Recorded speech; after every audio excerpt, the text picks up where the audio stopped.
Have you ever kind of wondered if some people have an inside track with God? Well, today we're diving into a chapter of the Bible that hits that question head on. Romans chapter 3.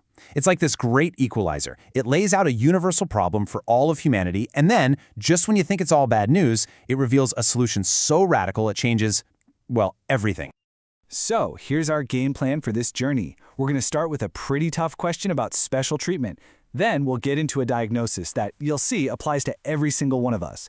After that, we'll uncover the real purpose of God's law, which might surprise you, before we get to the absolute heart of it all, this incredible solution that just redefines how we see ourselves and everybody else. Okay, so Paul, who's writing this, he's smart. He knows exactly what his audience is thinking. After he just argued that everyone's judged by the same exact standard, the next logical question is, well, what was the point then? Was there ever really an advantage to being part of God's chosen people? And this right here, this is the core of it. Paul is confronting this idea that having the scriptures, what he calls the oracles of God, was some kind of spiritual free pass. Did it put one group on a higher moral plane than another? The answer is not what you might expect. Paul's answer is a shocking, much every way, but hold on. The advantage wasn't what they thought. It wasn't about being morally superior. The source material makes it really clear it was a huge privilege of stewardship. Think about it. They were entrusted with the actual words of God. That's a massive responsibility, not some get-out-of-jail-free card. All right, now the argument shifts gears and zooms in on the problem itself.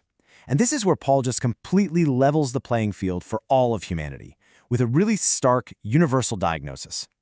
So, the verdict is in. Everyone is under sin. And notice the wording there. It's not just about doing bad things now and then. The phrase paints a picture of sin as this dominant, tyrannical power that's holding all of us captive. And to prove his point, Paul doesn't just give his opinion. No, he unleashes a string of quotes from the very scriptures his audience cherished. The first piece of evidence from the Old Testament is just devastatingly total. There is none righteous. No, not one. It covers our character, our understanding, our natural desires. The point is, on our own, nobody meets God's standard. Nobody even looks for him naturally. And the diagnosis gets even more specific. It moves from our inner self to the words we speak. The imagery here is grim, but so powerful. A throat like an open sepulcher, an open tomb, basically, stinking of death. It's a graphic way to show how that internal corruption just can't help but come out in our speech. And from our words, where does it go next? Straight to our actions. The text says our feet run toward violence, leaving destruction and misery behind. The argument is building, and it's crystal clear. Left to ourselves, the path humanity walks doesn't lead to peace. So what's the root cause of all this mess? Paul lands on this final quote.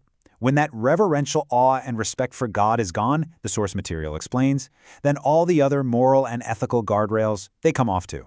This is the bedrock of the problem. This, of course, leads to another massive question. If everyone is sinful, what on earth was the point of God giving his law in the first place? This part is so crucial.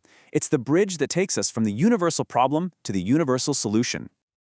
Our source material gives us this fantastic metaphor. The law was never meant to be a ladder that we could climb to get to God through our own hard work. Nope. It was meant to be a mirror. Its real purpose was to show us the problem, to give us a perfectly clear reflection of our true condition. So, here's the bottom line. The whole purpose of the law was to silence every excuse, to stop every mouth from claiming, hey, I'm a pretty good person. It proves the entire world is guilty before God. It gives us the diagnosis, but it was never, ever meant to be the cure. No one can be justified, made right with God, by trying to keep it. Okay, after all that bleak but really necessary diagnosis, the whole mood of the chapter just pivots on two of the most hopeful words in the entire Bible. But now, suddenly the darkness breaks and the light of the solution comes pouring in. And here it is, the problem and the solution, right next to each other. The problem, all have sinned. That word means to miss the mark. And the target is God's perfect standard. We all fall short. But the solution? We can be justified freely by his grace. And it all happens through the redemption that is in Christ Jesus. Okay, let's break down these huge concepts because they're so important. First up, justification. Think of it like a legal term. It's not that we suddenly become perfect. It's that God, as the judge, declares us righteous. It's a new status that's credited to our account, like a deposit we didn't make. It's a pure gift. The second piece is redemption. The source explains this word literally means to be bought back from a slave market. Remember how we were under sin, slaves to its power? Well, Jesus stepped in and paid the ransom price to set us completely free. And finally, propitiation. Now this is a big word, but it answers a huge question.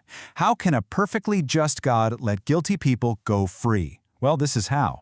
It refers to a sacrifice that completely satisfies God's justice. Christ's death wasn't God just sweeping our sin under the rug. It was God dealing with it fully by paying the penalty himself. Now think about the implications of this. If salvation is 100% a free gift that we just receive, what does that do to human pride? Well, it doesn't just humble it, it completely demolishes any reason for it. So Paul contrasts these two ways of thinking. A law of works, where you're trying to earn your way, will always lead to boasting about your performance. But a law of faith, where salvation is just a gift you receive, it completely excludes boasting. Your standing with God depends entirely on what Christ did for you, not on what you do for him. So what does all this mean for us? Let's bring this ancient text right into the 21st century. What are the real practical takeaways for our lives today? Well, the source material boils it down to 4 huge applications. First, it demolishes our pride. Second, it completely destroys our tendency to judge others because we realize we're all standing on the same level ground. Third, it ignites this deep, profound gratitude for a gift we could never earn.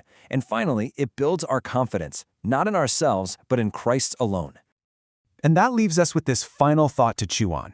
If it's all a gift, if the ground is truly, completely level at the foot of the cross, how does that change the way you look at your own failures and successes? And maybe even more importantly, how does it change the way you look at every single person you meet?